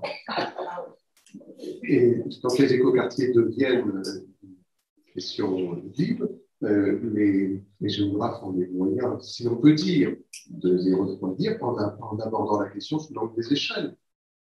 Si on pense l'écoquartier à l'échelle de l'écoquartier, c'est pas la même chose que si on pense à l'échelle de la ville ou à l'échelle de la politique nationale et des aménagements nationaux. Et là, on entre dans une démarche géographique scolaire qui a toute sa place à l'école, qui permet de penser les choses et qui permet aux individus de se déterminer par ailleurs en dehors en tant que citoyen ou futur citoyen. Alors, c'est peut-être une réponse un peu de jésuite, mais c'est quand même ça le rôle de l'école. C'est ça qu'on fait à l'école. Pardon, j'interviens alors que normalement, je ne suis pas participant. Oui, alors. Qu'est-ce qu'on a? n'importe où. Donc, je vais maintenant évoquer quelques-unes des questions qui ont été posées par les ateliers avant de donner la parole à la salle et à ceux qui ont déjà manifesté leur envie d'intervenir à leur tour. Il y a deux questions qui se rejoignent d'une certaine façon et sur lesquelles j'aimerais avoir des réactions de nos intervenants. Ce sont deux questions qui parlent de la relation aux élèves. Mathieu le disait tout à l'heure, finalement, c'est quand même pour ça qu'on est là. La première question était posée par un atelier où on s'inquiétait en quelque sorte des réactions des adolescents dans les débats concitoyens. Des réactions qui seraient parfois des réactions d'indifférence, par exemple. Et puis, un autre atelier s'inquiétait ou se posait la question de prendre au sérieux les engagements citoyens ou les volontés, les paroles des élèves sur les questions liées à cette éco-citoyenneté. Donc, entre prendre au sérieux les inquiétudes, par exemple, voire les angoisses des élèves, et puis agir pour les sensibiliser ou les mobiliser, quelle est la place de l'école, quel est le rôle de l'école. David avait commencé à donner un élément de réponse, sans doute autour de la table, de l'absence de table. Avez-vous des éléments de réponse? Oui, alors, deux petits éléments. La première, déjà, pour reprendre ce qui a été un petit peu dit sur l'atelier autour du débat, je pense qu'une des premières choses auxquelles on va être confronté, c'est cet accueil de réaction, de non-réaction ou alors de réaction trop violente. Dans ce cas-là, effectivement, il faut pratiquer le débat ou alors il faut avoir accès à une formation en tant qu'enseignant pour justement pouvoir gérer ces questions-là, apprendre à les détourner lorsque les réactions sont trop virulentes et provoquer, essayer en tout cas d'initier la parole de ceux qui se taisent bien trop souvent dans ce débat.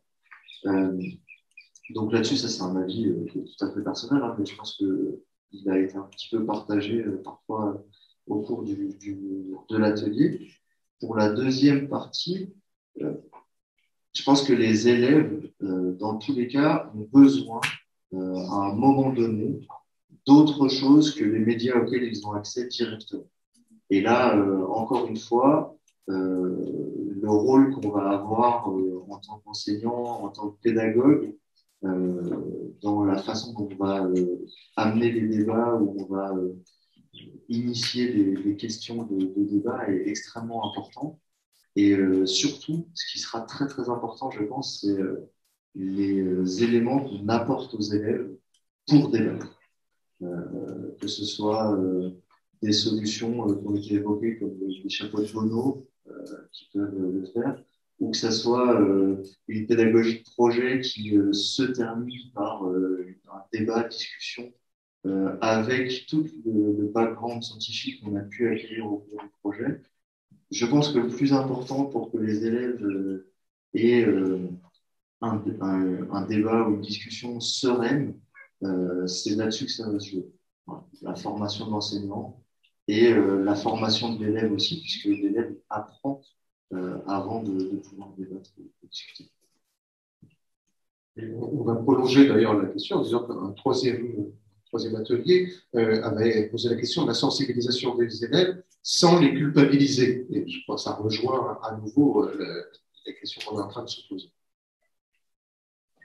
Oui, moi je compléterai en disant que se sortir de ce double écueil, c'est-à-dire proposer des sujets de discussion aux élèves avec la réaction ça ne m'intéresse pas, ça n'est pas mon problème. Ce qui rejoint un peu ce qu'on disait au départ, c'est-à-dire est-ce que les questions environnementales, globalement, sont des questions de vie, et puis le deuxième écueil qui serait d'avoir des élèves qui sont tellement sensibilisés, voire qui se sentent tellement concernés par le sujet qu'au fond, c'est l'école qui n'arrive pas assez à les prendre au sérieux. Donc c'est ça le écueil. Alors c'est vrai que la question du débat, donc c'est du type de démarche, en fait. La logique, c'est une façon d'essayer de se sortir de ça. Et moi, je mettrais ça en lien aussi avec ce que je disais tout à l'heure sur la complexité des phénomènes. Parce que je crois que se situer, donc ça veut dire aussi évidemment accès à de l'information bien comprise, voire reprise par les élèves, quel que soit leur âge. Se situer sur ce champ de la complexité, c'est ce qui permet d'accepter les deux. C'est-à-dire de se dire que peut-être une façon de poser un certain problème, effectivement, tel quel, ça ne concerne pas certains élèves. En tout cas, ça ne fait pas partie de leur champ quotidien, et donc spontanément, ça ne suscite pas leur adhésion. Mais un problème, ça a toujours plusieurs facettes. Et c'est pour ça que je parlais des objectifs de développement durable, la 17, parce que c'est ce qui permet de lier en fait l'ensemble des aspects d'une question. Je prends un sujet que vous évoquiez d'ailleurs tout à l'heure, en effet à juste titre, parce qu'il est extrêmement clivant. Et justement, il pose très vite ce type de question, celui de la mobilité. Voilà. Mais la mobilité, ça a plusieurs facettes, effectivement. Donc, se situer sur le champ de la complexité, ça peut permettre de laisser s'exprimer des élèves qui vont dire que, bon, en fait, question de mobilité, ça ne les concerne pas, parce qu'ils sont obligés de prendre la voiture, c'est comme ça, parce que le collège est besoin, etc. Bon, mais qu'est-ce qu'il y a autour, en fait? Qu'est-ce qu'il y a comme aménagement? Qu'est-ce que ça a comme conséquence? En quoi ça joue sur les questions de santé, effectivement, sur les questions de climat, etc. Et il y a toujours un moment où les élèves sont aussi concernés. Mais ils sont concernés par un aspect qui n'est pas forcément l'aspect de départ. Donc, je crois qu'il faut effectivement laisser cette parole-là s'exprimer, parce qu'il y a un moment donné où elle va se replacer dans un cadre qui est celui de la complexité. Et à l'inverse, pour moi, ce cadre de la complexité des phénomènes et de leur dimension plurielle, c'est aussi celui qui permet de prendre au sérieux l'intérêt, le côté concerné, voire la surinquiétude, en fait, de certains élèves, parce que c'est ce qui permet de comprendre que chacun n'a pas les moyens d'agir sur tout. Et donc, on peut être acteur de certaines solutions, mais peut-être sur un champ du problème, pas sur la totalité, et on ne va pas à son action propre, voire même à son action collective à l'échelle d'une classe, d'une réflexion, d'un établissement, avoir une gestion complète des problèmes. Parce que sinon, honnêtement, je pense qu'on aurait tous beaucoup plus avancé que là où on en est aujourd'hui, disons. Donc voilà, donc c'est ce côté comme ça multidimensionnel de prise en compte des interactions. Peut-être on peut le formuler mieux, hein, mais je crois que le mot complexité, il traduit bien ça. C'est ce qui permet à la fois, je crois, de gérer les deux écueils. Alors bien sûr, ça veut dire qu'il faut se sentir apte à le faire et savoir le faire. Et ça s'apprend, ça relève de gestes professionnels. C'est une question qu'on a déjà abordée plusieurs fois. Merci, Florence. Je vais bien réagir à ce que vous venez de dire, Florence et Mathieu. Par rapport à la relation aux élèves, leur éventuelle indifférence, là, je pense qu'il y en a assez peu qui sont indifférents à ces questions-là, surtout si on les aborde selon des locales. Il y a quelque chose dont on n'a pas parlé, c'est un petit peu tout à l'heure en atelier, mais là, pas pendant cette table ronde, c'est le manque de connexion à la nature. Aujourd'hui, c'est un problème réel, le manque de connexion à la nature. Il y a 2 ans, je participais à une réunion, j'ai eu l'occasion d'échanger avec le maire de Brest. Il me disait qu'à Brest, il y a une cité, comme il faut en avoir ici en France, qui est très défavorisée. Et un sondage fait dans cette cité montrait que 70% des enfants à l'âge de 12 ans n'avaient jamais vu la mer. C'est des enfants qui vivent à Brest. Et on pense à une blague, en fait. C'est pas possible. C'est pas possible que les enfants qui vivent à Brest n'aient pas vu la mer. Et là, si, dans les quartiers défavorisés, c'est les 2/3 des enfants qui n'ont jamais vu la mer, qui est à 10 minutes à pied de chez eux. Simplement, on ne quitte pas le quartier. Plus près d'ici, j'ai participé à une enquête qui a été conduite auprès des établissements scolaires à Châtenay-Malabry, pas très loin de la ville. Et c'est un secteur relativement défavorisé, en tout cas qui l'était parce que justement ça se gentrifie très récemment. 70% des enfants de Châtenay-Malabry ne sont jamais allés en forêt. Alors, quand je dis les enfants, c'est les enfants, là c'est un sondage fait à la fin des collèges. 2/3 des enfants qui ne sont jamais allés en forêt dans une ville qui est entourée de forêt. C'est délirant d'entendre des autres comme ça, et nous, ça nous paraît absolument incroyable. Et en fait, c'est vraiment ça, on voit ça. Il y a un manque total de connexion. Alors, c'est pas avec la nature, parce que la nature, ça n'existe plus, en tout cas pas en France, peut-être tout est plus ou moins anthropisé, mais en tout cas avec le vivant. Il n'y a plus de connexion avec le vivant. Tout à l'heure, on avait une enseignante en atelier qui témoignait du fait que les ados aujourd'hui, dès qu'ils voient un truc vivant, ils ont envie, c'est de le tuer. Une bête qui rampe ou une bête qui vole. Et ça traduit vraiment c'est pas un manque de connaissance, c'est un manque de connexion philosophique, émotionnelle, culturelle avec ces éléments. Et je pense que c'est très important cette reconnexion à la nature, à la fois justement pour s'acculturer et prendre sa part des enjeux, mais également, on disait tout à l'heure, lutter contre l'anxiété, etc. Enseigner à l'extérieur, marcher dans l'herbe, toucher un arbre, ça a des effets très importants, y compris sur le psychisme. Et quel que soit le contenu de ce qu'on enseigne, on est obligé de faire un cours sur l'environnement en étant dehors, on peut faire un cours de n'importe quoi, mais aller dehors et faire en sorte que les enfants touchent du doigt, sentent l'odeur de l'humus, etc. Ça fait partie des choses qui sont essentielles si on veut une prise de conscience sur le sujet. Surtout dans des milieux qui, justement, n'ont pas facilement accès à ça. Je pense qu'il y a un effort. On n'est pas sur les contenus d'enseignement, sur la formation, tout ça, c'est aller à l'extérieur. Je pense que c'est essentiel. Et je voulais réagir sur une dernière chose. Quand on pense au passage à l'action, on a tendance beaucoup à se focaliser sur les questions d'atténuation, c'est-à-dire qu'est-ce qu'on peut faire pour limiter l'empreinte carbone, pour aller vers un monde à 2 degrés plutôt qu'un monde à 4 degrés, etc. Et je pense que c'était une question extrêmement importante et extrêmement pertinente il y a 15 ans. Aujourd'hui, de mon point de vue, ça ne l'est plus. Je pourrais en discuter très récemment avec beaucoup de climatologues.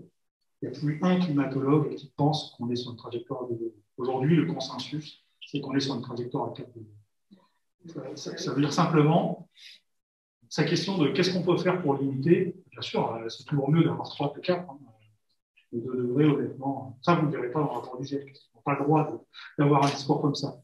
Mais au sein de la communauté scientifique, il y a un consensus quasi généralisé sur le fait qu'on n'est plus sur une trajectoire à 2 degrés. Aujourd'hui, on est sur une trajectoire à au mieux 3 et probablement plutôt 4. Du coup, la question, ce n'est pas seulement de savoir comment est-ce qu'on peut limiter le changement climatique, c'est comment est-ce qu'on peut vivre avec. Et cette question de l'adaptation, elle est presque absente, entièrement absente dans l'enseignement et les projets, etc. Donc, quand on veut penser, qu'est-ce qu'on peut faire? Ce n'est pas juste qu'est-ce qu'on peut faire pour limiter notre impact, c'est qu'est-ce qu'on peut faire pour vivre avec. Comment est-ce qu'on peut rendre nos sociétés plus résilientes? Et c'est une piste d'action pour ça. Je pense que c'est important d'avoir ça en tête dans l'enseignement, dans les projets aussi qu'on va mener, travailler sur l'adaptation. Parce qu'il va falloir faire. Il ne faut pas vraiment se prolonger juste là-dessus, parce que du coup, je vais réagir. Sur l'adaptation, oui, alors, oui, effectivement, c'est une très bonne entrée, mais alors, je me permets de dire, peut-être aller un peu plus loin en disant qu'on ne s'adaptera pas tous et toutes de la même manière. Voilà, et donc, je reviens à cette question des inégalités environnementales. Oui, alors sur la question de la mobilité, effectivement, ça c'est une question qui est très importante que l'on porte au sein du Front de mer et notamment à travers cette question du droit de circuler dans l'espace public. C'est aussi ce que vous disiez sur le fait que les gens, pas que les jeunes, en fait, notamment qui vivent dans les quartiers populaires des grandes métropoles, ont peu accès au vivant, ce que vous avez qualifié effectivement de nature, mais en fait, en réalité, c'est même l'accès au dehors, simplement, en fait.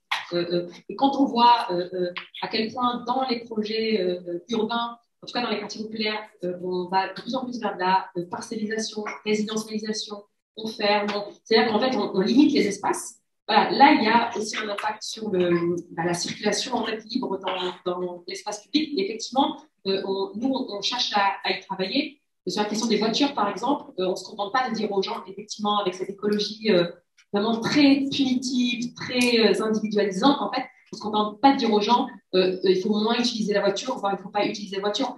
Moi, évidemment, comme tout écologiste, enfin, comme tout écologiste un peu digne de son, évidemment, je suis voilà, pour qu'on n'utilise plus jamais ce type de moyen de transport qui, effectivement, a un impact très fort sur le désastre écologique, évidemment. Maintenant, par exemple, à Bagnolet, on ne peut pas simplement poser la question de la voiture. Il faut pouvoir poser aussi la question de savoir comment on circule si on n'utilise pas la voiture. Et il se trouve qu'à Bagnolet, en fait, c'est très dangereux lorsque vous êtes piétonne ou lorsque vous êtes cycliste.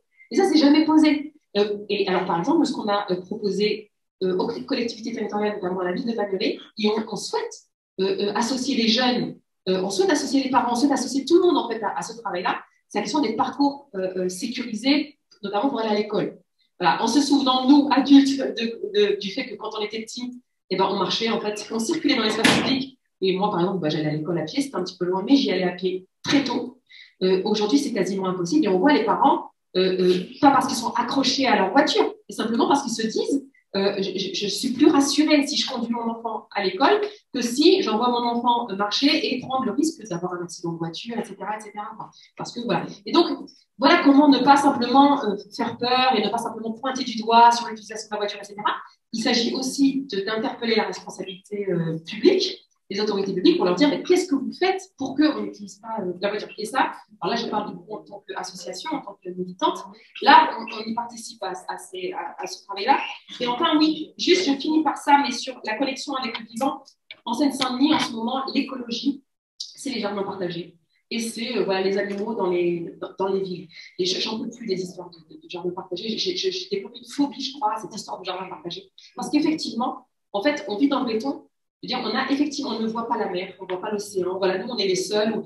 Voilà. Et tout à coup, parce qu'on nous mettrait un petit bout de jardin, alors quand on connaît l'histoire des jardins ouvriers, bon, en termes de contrôle social, etc., mais sous prétexte qu'il y a un petit bout de plante, ou d'un petit coquelicot, ou d'une petite chèvre qui se balade, alors il se dit qu'il y a avec, tout à coup, c'est bon, on a réglé le problème effectivement, du manque d'accès au vivant, en fait, à de l'eau, voilà. Et effectivement, ça, il faut le remettre en question. Il n'y a pas, pour les pauvres, une écologie du pauvre, parce qu'on met une chèvre et 3 coquelicots, tout à coup, on a réglé le problème, effectivement, de ce droit fondamental qui est la liberté de circuler dans l'espace public, qui est très entravé, notamment dans les quartiers populaires. Je me permets de faire le focus sur les quartiers populaires, avec les contrôles policiers, je le dis en passant, mais nous, on est né aussi de ça, Alternative Parcours Vert, c'est aussi né de ça, du fait que, voilà, l'entrave à la circulation dans l'espace public, c'est aussi les contrôles policiers qu'on sait, et ça c'est chiffré, et c'est le défenseur des droits qui le dit, qu'on sait plus important dans les quartiers populaires, c'est la vidéosurveillance, c'est la résidentialisation, la parcellisation dont je parlais, voilà, le fait qu'on vit dans des HLM, des ascenseurs en panne,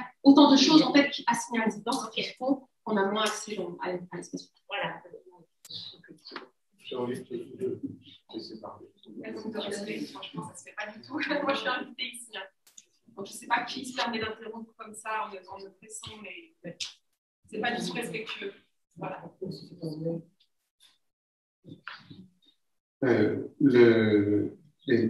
La parole sera redonnée à tous. Et le temps nous est compté si on veut entendre un petit peu ça. Donc, il y a eu plusieurs interventions. Une première là, à ma gauche, je vais inviter Johanna, Yves, et puis ensuite une centrale. On va prendre une première salve d'intervention avant de donner la réplique ou les réponses, ou les éléments de réponse de la table ronde. Bonjour. Benjamin, de la Fabrique des communs pédagogiques de Nassau. J'étais un peu choqué quand vous dites que l'école, elle n'est pas là pour former des militants. Parce que je pense qu'en plus, quand vous parlez de l'enjeu de l'adaptabilité au changement climatique, en fait, c'est une question de militance.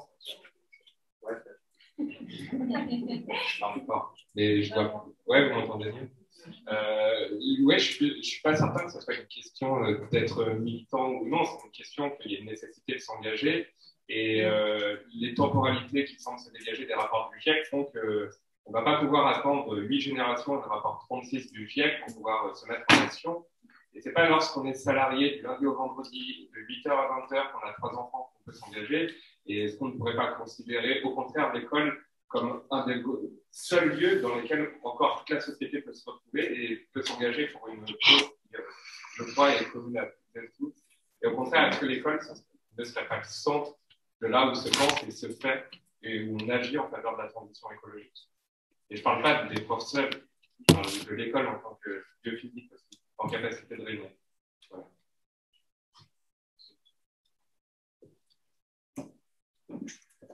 Alors, ma question est proche de ce que vient de dire monsieur, dans le sens que, et on reprend aussi un petit peu ce que Madame Wassac a essayé de mettre en avant. Donc, moi, j'enseigne en lycée pro et je trouve qu'au niveau du lycée professionnel, la question écologique est beaucoup laissée de côté. Donc, c'est assez compliqué et je pense que l'école a tout son rôle pour justement toucher les élèves sur la question écologique. Et en fait, moi, je me trouve assez démunie parce que je ne suis pas scientifique de métier. Moi, je ne suis que professeur d'art appliqué. Maintenant, ce sont des thématiques qu'on développe, mais j'ai l'impression de développer toute seule dans mon coin. Et tout à l'heure, on parlait des réactions des élèves au niveau du débat écologique. Alors, c'était plutôt la réactance. Je voulais remettre le mot, parce que c'est un mot assez fort. Et c'est vrai que moi, pour avoir travaillé autour de cette question avec mes classes, je me retrouve souvent face à des réactions très difficiles, parce que tout simplement, et c'est Madame Wassac a beaucoup insisté sur ça, mais je trouve que c'est vrai. On a un public qui est un peu laissé pour compte et qui, donc, du fait qu'ils ont été laissés pour compte, considèrent que c'est une question qui ne leur appartient pas et qu'ils n'ont pas à réfléchir à ça. Et du coup, effectivement, moi, je suis à la recherche d'outils, je suis à la recherche, et pourtant, je suis dans un établissement labellisé E3D. Donc, on met déjà des choses en place, mais ça reste anecdotique. Enfin, moi, je le conçois comme ça. C'est plutôt anecdotique et pas assez sur le fond. Donc, voilà, je me posais cette question-là aussi. Bon, 2 interventions et puis un tour de table ensuite. Alors, il y a expliquez-moi parce qu'il y a des psychologues. Oui, on avait inscrit Yves au départ, puis Delphine. Bonjour, Yves Rotter. Je suis enseignant-chercheur à l'Université de Lille. Merci pour vos interventions. Quelques remarques initiales. Je suis étonné de l'étonnement à certains moments sur le nombre de déplacements des élèves, etc. à l'heure actuelle. Pour avoir enseigné il y a 40 ans au collège dans la République populaire, on le savait déjà. On le savait déjà. Donc, s'étonner aujourd'hui m'étonne. Ça, c'est la première remarque. La deuxième remarque, c'est éviter les confusions. Ce n'est pas parce que les enseignants en France sont recrutés à un haut niveau de diplôme qu'ils sont recrutés à un haut niveau de qualification professionnelle. Ce sont 2 choses. Troisième remarque, il y a des tartes à la con qui circulent un peu. Dès qu'il y a un problème un peu complexe, on dit interdisciplinarité. Mais peut-être qu'une bonne interdisciplinarité, c'est d'abord maîtriser sa discipline et ensuite réfléchir aux conditions de pratiquer l'interdisciplinarité. Ça évite d'aller un peu vite sur des slogans. Et puis la dernière remarque, c'est, vous avez raison, l'école ne peut pas tout. Alors là, mais d'accord, je veux dire, je ne vois pas qui pourrait ne pas être d'accord. Mais elle peut quelque chose. Par exemple, je trouve que c'est important de sortir de l'indifférence, d'amener à se positionner, de donner de l'espoir, de donner une distance critique. Et donc, pour ça, je pense effectivement que c'est bien que les différents discours et leurs sous-bassements politico-historiques soient entendus et qu'on ne fasse pas passer un des discours au sein de l'école pour un discours neutre et mesuré. Ce qui me semble quand même assez dangereux et témoigner d'une position polémique masquée. Merci.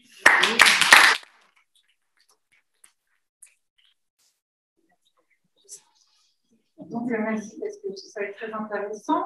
Du coup, en fait, effectivement, la question du climat est globale, elle fait réfléchir, elle suscite beaucoup d'émotions, elle est complexe. Du coup, en fait, elle interroge comment on se positionne dans le monde, comment on habite dans le monde.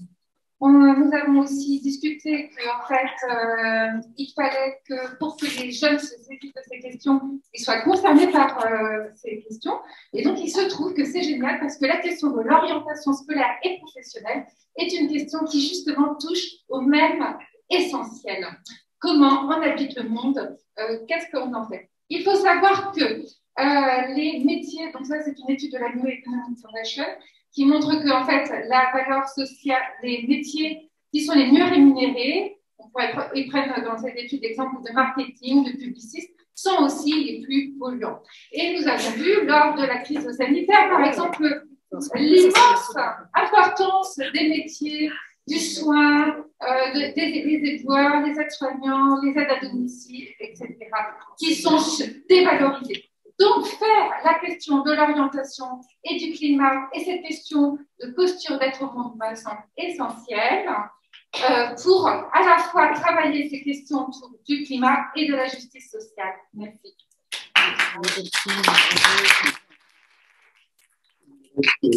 Un quart d'heure sur le temps de discussion, 4 intervenants, ça fait 4 minutes chacun, quelque chose comme ça. Et puis, peut-être, si nous réussissons à être sages et à ne parler que 2 ou 3 minutes chacun, ça permettra d'avoir un deuxième tour de la salle, ce qui serait quand même un peu plus intéressant. Bon, d'accord, une 5e intervention, allons-y. Oui, bon, je m'étonnais, moi, du coup, quand même, c'est l'étonnement toujours problématique parfois, sur de ne pas avoir trop entendu cet après-midi, ni avoir trop vu dans les programmes scolaires les conséquences écologiques de l'empreinte carbone du numérique. Et je pense que là-dessus, on est assez en retard de sensibiliser nos jeunes qui font à tout va des vidéos sur les réseaux sociaux, qui s'interrogent un peu sur comment sont fabriqués les outils qu'ils fabriquent, comment on fait ça. On a une prise de conscience on n'imprime plus n'importe quoi, mais on télécharge quand même à gogo. C'est-à-dire qu'il y a peut-être aussi ces enjeux-là, et j'ai l'impression qu'on est un peu décalé et en retard, et qu'on n'a pas abordé cet après-midi, peut-être que ça peut faire l'objet d'un prochain colloque. En tout cas, moi qui présente CVA ici, on est associé, on pourra s'associer au FRAP pour en faire un objet de travail. Et travailler sur les humanités numériques. Je peux dire à propos que mercredi à 17h, il y a un webinaire avec l'Univers Sciences et le CRAP sur ce sujet-là. Si vous voulez être inscrit, il suffit d'aller sur le site des cahiers pédagogiques, c'est marqué numérique responsable. C'est une première étape. Ce qui est formidable avec les cahiers pédagogiques, c'est qu'on est toujours en avance sur une question. Donc, un petit tour de table de nos intervenants pour réagir aux interventions, pour réagir aux réactions. Mathieu? Je ne vais pas réagir à tout. Les réactions, il y en a certaines où je suis désolé, mais je ne me sens pas apte à pouvoir le faire. Je vais juste essayer de répondre à la première, à la dernière. Pour moi, effectivement, l'école doit sensibiliser au maximum les élèves, mais le militantisme ne doit pas forcément se faire dans une salle de classe. Que l'école soit un lieu pour le faire en hors temps scolaire, par contre, je pense qu'effectivement, c'est une des solutions et ça permettrait non pas de remettre l'église au centre du village, mais de pouvoir réunir des personnes autour d'un endroit qui est déjà identifiable et identifié. Ensuite, pour tout ce qui est l'empreinte numérique, pour donner un exemple, effectivement, on est en retard, mais les élèves s'en saisissent petit à petit, puisque, par exemple, dans mon établissement, les élèves éco-délégués partent dans un premier temps de tout ce qui va être autour des lumières qui restent allumées, des vidéoprojecteurs pendant les récréations. Et grâce à des petits apports supplémentaires de personnes qui sont des enseignants ou alors qui sont des parents aussi, hein, qui interviennent des fois dans des cafés des parents. Et des élèves maintenant essayent de se poser aussi la question et de sensibiliser leurs camarades via les écoles déléguées à l'usage du numérique, gérer une boîte mail, gérer son historique Internet, pour ne pas laisser trop de traces et surtout trop de traces qui sont effectivement très polluantes puisque demandent un apport électrique très important. Merci. Oui, effectivement, on ne peut pas tous répondre à tout, donc ce serait une bonne stratégie de choisir un axe et puis un angle d'efficacité. Non, je ne sais pas si ça constitue un axe, à vrai dire, ce que je vais vous dire, mais je trouve que les interventions sont concordantes parce qu'au fond, les problèmes se recoupent. Sur ce que vous disiez sur la place de ces questions au lycée professionnel et comment les traiter, la question de l'orientation aussi, parce que ça se rejoint, l'orientation elle est en direct avec les parcours d'élèves et les filières qui suivent, et puis ce que vous disiez aussi, monsieur, sur la façon d'aborder les questions, pour moi ça se regroupe en fait, ces éléments-là, et au fond, aujourd'hui dans l'école, quel que soit le niveau, avec cette idée de finalement une école qui amène des élèves à se construire petit à petit en tant que futurs citoyens, puis se construire comme personne aussi, parce qu'ils y passent beaucoup de temps à l'école quand même, les élèves. Aujourd'hui, l'institution dit que la prise en compte de ces questions est nécessaire. Alors après, on peut toujours discuter, est-ce qu'elle est suffisante, est-ce qu'elle est suffisamment bien faite, etc. Enfin, il y a peut-être des choses à améliorer, je pense qu'on se leurrait en ne disant pas ça, mais on a déjà ce socle-là. Et ensuite, dans la mise en œuvre, comment est-ce qu'on y arrive? Et là, moi, je n'aurais pas évidemment la solution miracle, mais je pense que je commençais en parlant de plusieurs briques. Et pour moi, c'est comme ça qu'on arrive finalement, en essayant de faire fonctionner ensemble différents niveaux. Et en ayant toujours ce guide-là, sur de quelle manière est-ce que dans l'école, on peut faire prendre conscience aux élèves d'un certain nombre de choses, mais aussi leur laisser la place, finalement dans l'école à leur conscience. Pour moi, en fait, c'est ça le germe de l'avenir essentiellement. Et c'est là que peut-être, au fond, je ne sais pas si derrière l'usage des mots, on ne finit pas par se rejoindre quand même sur cette question engagement et militantisme, parce qu'au fond, on laisse de la place aujourd'hui dans l'école à la capacité d'engagement des élèves. Et elle ne sera pas la même dans l'école qu'à l'extérieur de l'école. Et peut-être que c'est ça l'intérêt en fait, des choses aujourd'hui. Peut-être aussi que ce sont des choses qui sont amenées à évoluer avec le temps. Enfin, c'est assez logique. Hein. L'école, elle s'inscrit aussi dans une société et elle traduit aussi les problématiques d'une société soudaine. Mais c'est cette question de la place qui me paraît importante et qui rejoint pour moi vos questions sur tout le parcours des élèves, sur la manière dont on les accompagne dans d'autres champs qu'on peut considérer comme extérieurs à ce sujet, mais qui percutent ce sujet. La question de l'orientation.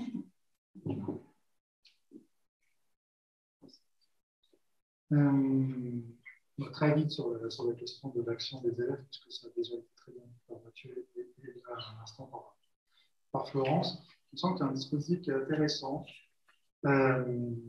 qui est, nous, on a testé ça il y a 2 ans et puis l'année dernière, qui est d'organiser des climatons. Un climaton, c'est un peu comme un hackathon. L'idée, c'est que vous faites travailler un petit peu en amont vos classes sur un sujet, et puis ensuite, vous les rassemblez. En général, c'est intéressant, pour que ça soit intéressant, pour que la masse critique minimale. L'idée, c'est qu'il y ait une centaine d'élèves en classe de niveaux différents. Et vous allez les mettre en mode projet pendant une journée, où vous allez les faire accompagner par des gens de la société civile avec des profils variés, c'est-à-dire des chercheurs, des ingénieurs, des start-upers, ou que sais-je, des entrepreneurs, des associatifs, etc., etc. Et l'idée étant pas que ces personnes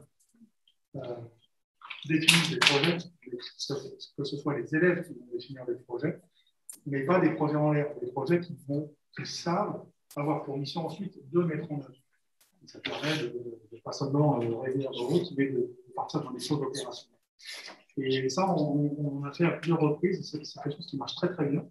Donc l'idée, vous formez des profs en amont, vous mettez en place un projet dans la classe, quelques classes, vous rassemblez les élèves de niveaux différents pendant une journée avec un environnement les experts autour qui sont là pour répondre à des questions de ces élèves, pour les accompagner, pour aussi apporter un autre regard que le regard de l'enseignant, qui est important, mais qui n'est pas tout seul. Là. Et à la fin de la journée, vous avez une liste de 2-3 projets que vous avez éventuellement, enfin, soit vous en retenez 3, soit vous faites voter tout le monde pour un projet qu'ensuite vous allez implémenter soit pendant les semaines qui viennent, soit pendant les mois qui viennent, ça dépend de l'ambition de ces projets. Et ça donne lieu à des actions très concrètes qui sont faites, en général, pas au niveau de la classe ou au niveau de l'établissement, mais au niveau de la communauté.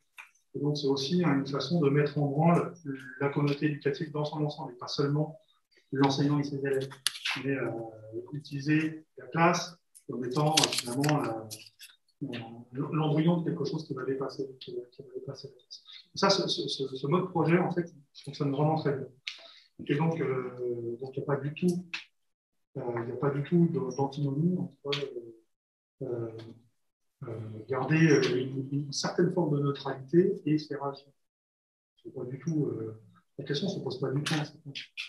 La question, elle est de garder en tête ce que c'est que la mission de l'école. Et le fait que l'école fait partie du tissu social et n'a pas vocation à s'emparer de toutes les questions de ce tissu social. Et quand elle s'empare de questions, elle a vocation à apporter des éléments de réponse, mais pas toutes les réponses. Et donc, c'est important de faire agir les élèves, c'est important de faire agir les classes. Je suis le premier à le faire et ça fait 20 ans que je consacre toute ma vie à faire que ça. Mais simplement, voilà, ce n'est pas les élèves en classe de 5e qui vont résoudre la question. Ça n'est pas vrai. Et je pense que c'est malhonnête et c'est irrespectueux que ça soit les enjeux nous dépassent largement la question des éco-gestes, la question des actions individuelles. C'est une action pour résoudre ces enjeux-là qui nécessitent de l'action multi-échelle, à l'échelle internationale, à l'échelle nationale, à l'échelle régionale, à l'échelle locale. La classe a son rôle à jouer, c'est un rôle important d'éducation, c'est-à-dire de formation des esprits, d'apprentissage des notions de base et de l'apprentissage du raisonnement, pour simplement que les gens soient cultivés des notions d'esprit critique, des notions de raisonnement et une culture pour ensuite faire des choix. Voilà, merci. Moi, je vais aussi finir juste par un mot. Alors là, je vais assumer comme tel mon militant et en tant que parent, parce que voilà, moi j'ai joué mon rôle de militante et de parent ici. Je ne prétendais pas dire ce qu'il fallait faire au sein de l'école, j'ai parlé de ce qu'on pouvait faire. Peut-être pour dire à quel point il y a donc cette notion d'écologie populaire qui est émergente. Comme je le disais tout à l'heure, voilà, on essaie de la faire vivre et c'est pas simple en fait, voilà, de concrètement de mener un projet d'écologie populaire, donc rapidement du point de vue des quartiers populaires pour l'instant, mais on a bon espoir que voilà, et on peut se faire le lien aussi avec cette écologie du point de vue des classes populaires des campagnes. Mais en tout cas, voilà, il y a ça qui existe. Donc voilà, pour votre information, il y a ce lieu qui s'appelle Vert-Paragon où on expérimente donc cette écologie populaire. Où donc pour l'essentiel nous sommes des parents, mais voilà, j'imagine qu'il y a pas mal de parents ici également, avec cette idée que voilà, on veut protéger nos enfants, on veut apprendre, on veut transmettre à nos enfants cette capacité à ne pas se résigner, et notamment ne pas se résigner aux désastres écologiques.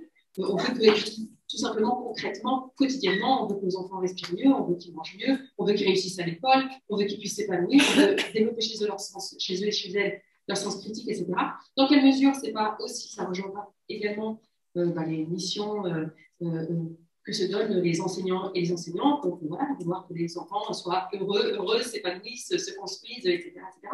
Il y a un temps, pour information, qu'on dédie aux rencontres parents-professeurs, donc au sein de la vacances, c'est une fois par mois. Évidemment, pour l'essentiel, on traitera des questions écologiques et comment, en fait, parents et enseignants-enseignantes, on peut en fait travailler à cet objectif-là. Donc, encore une fois, un respect du vivant, respect de la dignité humaine, égalité, liberté, fraternité. Donc, des choses que défendent aussi les codes de la République. Et donc, voilà, il y a ce temps qui est dédié. On sait que ce n'est pas facile parce que là encore, parents-prof, ce n'est pas super simple. Mais en tout cas, on espère bien travailler à ce projet-là ensemble. Voilà, pour information.